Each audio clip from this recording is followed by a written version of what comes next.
Has Johnny Depp found his next iconic character or next box office embarrassment? You're watching Beyond the Trailers review of Mortdecai. 3 months ago, a Spanish museum sent a Goya painting to be cleaned. The painting has disappeared. This is a very bad man who wanted to fund violent worldwide revolution. Countless lives are at stake. And you would like me to find it? Precisely. What is in it for me, as they say? Do it for Queen and country. No. All right, Queen and country, travel and living expenses, reasonable overhead. Done. While Johnny Depp has long enjoyed cult fandom, the role of Jack Sparrow has made him a mainstream movie star, who receives mainstream movie star paychecks. But now with 4 pictures under his swashbuckling belt, Depp is on the lookout for a new franchise, especially as Disney has cast rising star Brenton Thwaites in the upcoming Pirates 5 as Depp's potential replacement. He's got The Mad Hatter, the sequel is due in 2016, but that's more of a supporting role, and Tonto sure didn't work out. So enter Charlie Mortdecai, Depp's own Austin Powers meets Inspector Clouseau. Mortdecai is actually a series of novels from Britain in the 1970s, comedic thrillers in the vein of Jeeves, another series of novels published in the UK between 1915 and 1974, which of course became the very popular 1990s TV show Jeeves and Wooster. The Mortdecai novels are a cult hit, and perhaps Depp can upgrade them as he did himself. And he'll have help. Hot off of the Iron Man movies, Gwyneth Paltrow co-stars as his wife, giving Mortdecai a kind of the Thin Man vibe, which has long been one of Depp's dream projects to update, but to no avail. Ewan McGregor, aka Obi-Wan, Paul Bettany, aka Vision, Olivia Munn, Jeff Goldblum, Aubrey Plaza, and Oliver Platt give Mortdecai further star wattage. But then there's director David Koepp. Koepp has found considerable success as a screenwriter for decades, yet his directorial efforts, Stir of Echoes, Secret Window, Ghost Town, and Premium Rush, are less impressive. But promisingly, this will be his first time directing without contributing to the script. So has Depp found himself that new franchise? Or could he simply not resist the opportunity to wear another zany mustache? Man, everybody on this movie worked so hard. In front of the camera, behind the camera. The love of Mortdecai and the excitement to share it with the audience is palpable, which makes it all the more disappointing and tragic, really, that the movie simply isn't good. And its chief offense is that it's not funny, and it's a comedy.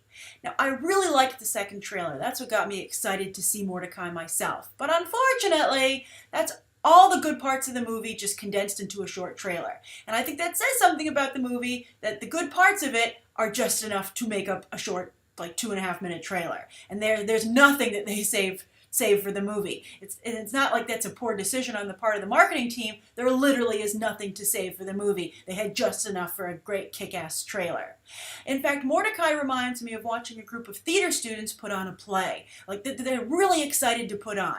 They get to wear these amazing costumes. They love the sets they get to perform on. They're so excited for you to hear their line readings. They've figured out just the right word to put the emphasis on, and their accents are to die for. And they're so excited to be working with each other.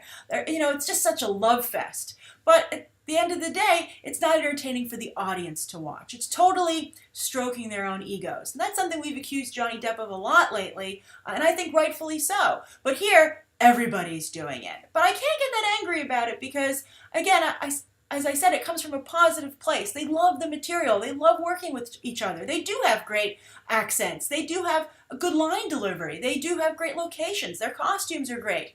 But those lines are just not good. So I guess the chief offender would be the screenwriter. But you have to assign blame kind of to everyone because they didn't realize that the product they were creating was subpar. You can't be blinded by your own love for what you're doing when you're supposed to be, thinking of the audience primarily. And some of you will disagree with that statement, but I think it would be hard to disagree with the fact that Mortdecai just does not deliver. I actually think it would have made a better TV show or miniseries because it's much more of a character study than a narrative film. I mean, the mystery is passable at best, and not even that important to the movie. Now, Austin Powers worked, which was also full of cliches and similar type of humor, but I think Austin Powers made fun of the cliches, winked at the audience. It was very, very clever, very smart, and very meta to some degree. But I feel that Mortdecai is in love with the cliche, and that's just not entertaining to watch. And again, everybody does a great job. It's a souffle that just depuffs and nobody wants to eat a watery souffle.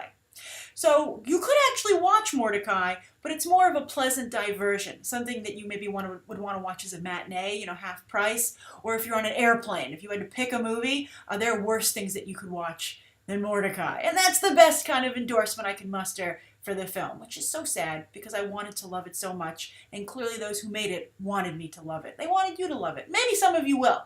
So if you've seen Mortdecai, please share your own thoughts down below. I'd be interested to know if anybody did enjoy the film. And you can check out these other episodes right now.